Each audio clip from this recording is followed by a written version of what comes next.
हरे कृष्णा। जब जब इस कलयुग में मनुष्य पापों के भार से दब जाता है, जब जीवन में दरिद्रता, रोग और अशांति घर कर लेती है, तब भगवान श्री हरि स्वयं एक सरल मार्ग दिखाते हैं, माघ मास का पवित्र स्नान। पद्म पुराण में कहा गया है कि पूजा, व्रत और यज्ञ से भी भगवान हरि उतने प्रसन्न नहीं होते जितना कि माघ मास में केवल स्नान करने मात्र से प्रसन्न होते हैं। इसी दिव्य रहस्य को प्रकट करता है माघ महात्म्य का तृतीय अध्याय, जहां कर्म का गूढ़ फल, भक्ति की शक्ति और माघ स्नान की अनुपम महिमा हमारे सामने प्रकट होती है। तो आइए श्री गणेश जी और अपने गुरुदेव को स्मरण करते हुए पापों का नाश और पुण्य की वर्षा करने वाली इस पावन कथा का श्रवण करते हैं। कल हमने माघ मास महात्म्य के दूसरे अध्याय में सुना कि तपस्वी की प्रेरणा से राजा दिलीप ने अपने गुरु वशिष्ठ जी से माघ मास का महात्म्य सुनाने की प्रार्थना की, जिस पर वशिष्ठ जी राजा दिलीप को माघ मास में स्नान दान का फल बताते हैं। उसके बाद राजा दिलीप गुरु वशिष्ठ से ब्रह्म ऋषि भृगु और विद्याधर का प्रसंग सुनाने की प्रार्थना करते हैं। अब आगे सुनिए। गुरु वशिष्ठ जी से मणिकूट पर्वत की शोभा सुनकर राजा दिलीप कहने लगे, हे गुरुदेव, ये पर्वत कितना ऊंचा और कितना लंबा चौड़ा है। तब वशिष्ठ जी कहने लगे, हे राजन, ये मणिकूट पर्वत 36 योजन ऊंचा, ऊपर चोटी से 10 योजन चौड़ा और नीचे 16 योजन चौड़ा है, जो हरि, चंदन, आम, मदार, देवदार और अर्जुन के वृक्षों से सुशोभित है। दुर्भिक्ष से दुखी होकर इस पर्वत को फल और फूलों से परिपूर्ण देखकर भृगु वहीं रहने लगे और यहाँ पर कंदराओं, वनों और उपवनों में बहुत दिनों तक तप करते रहे। इस प्रकार जब भृगु ऋषि वहां पर अपने आश्रम पर रह रहे थे, तो एक विद्याधर अपनी पत्नी सहित उतरा।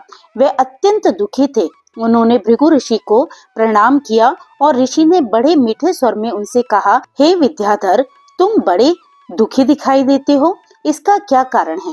तब विद्याधर कहने लगा कि महाराज, पुण्य के फल को पाकर, स्वर्ग पाकर तथा देव तुल्य शरीर पाकर भी मेरा मुख व्याघ्र जैसा है। मेरे दुख और अशांति का यही एक कारण है।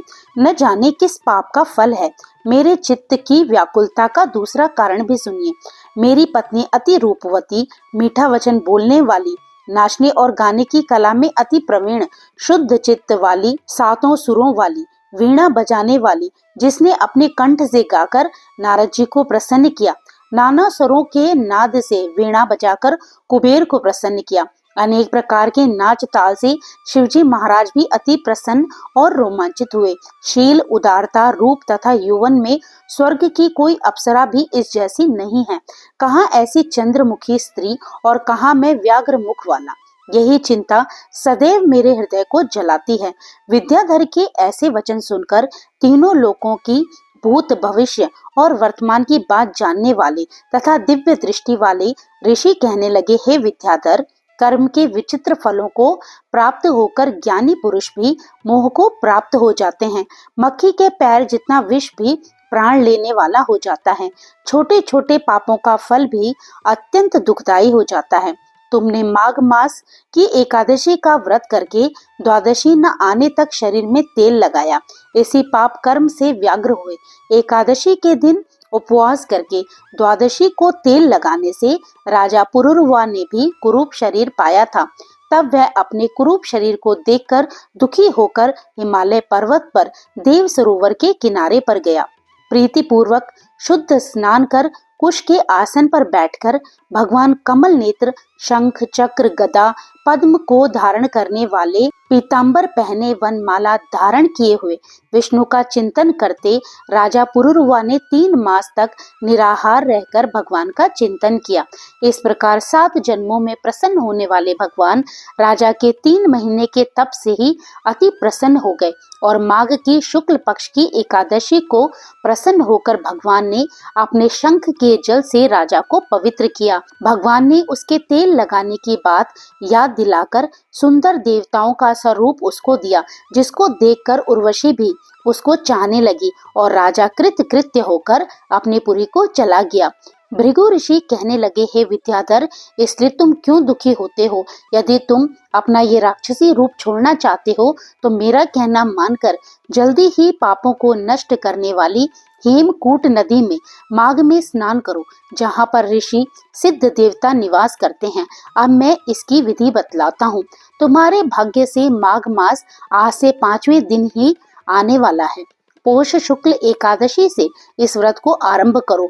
भूमि पर सोना, जितेंद्रिय रहकर दिन में 3 समय स्नान करके महीना भर निराहार रहो। सब भोगों को त्याग कर तीनों समय भगवान विष्णु का पूजन करो।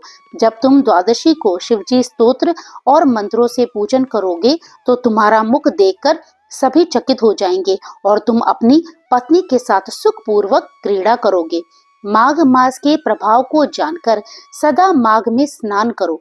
पाप दरिद्रता से बचने के लिए मनुष्य को सदा यत्न से माघ मास का स्नान करना चाहिए। स्नान करने वाला इस लोक तथा परलोक में सदा सुख पाता है। वशिष्ठ जी कहते हैं कि हे दिलीप, भृगु जी के ये वचन सुनकर वह विद्याधर अपनी स्त्री सहित उसी स्थान पर पर्वत के झरने में माघ का स्नान करता रहा और उसके प्रभाव से उसका मुख देव सदृश हो गया और वह मणिग्रीव पर्वत पर आनंद से रहने लगे। भृगु जी भी नियम की समाप्ति पर शिष्यों सहित इवा नदी के तट पर आ गए। इस प्रकार हे राजा दिलीप, महर्षि भृगु के वचनों से विद्याधर का दुर्भाग्य नष्ट हुआ और माघ स्नान की कृपा से उसे देव तुल्य स्वरूप की प्राप्ति हुई।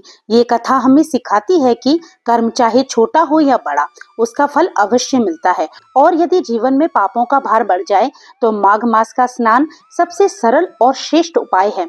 जो मनुष्य श्रद्धा और नियम से माघ मास में प्रातः स्नान करता है उसके पाप जलकर भस्म हो जाते हैं, दरिद्रता दूर होती है और इस लोक के साथ साथ परलोक में भी उसे सुख की प्राप्ति होती है।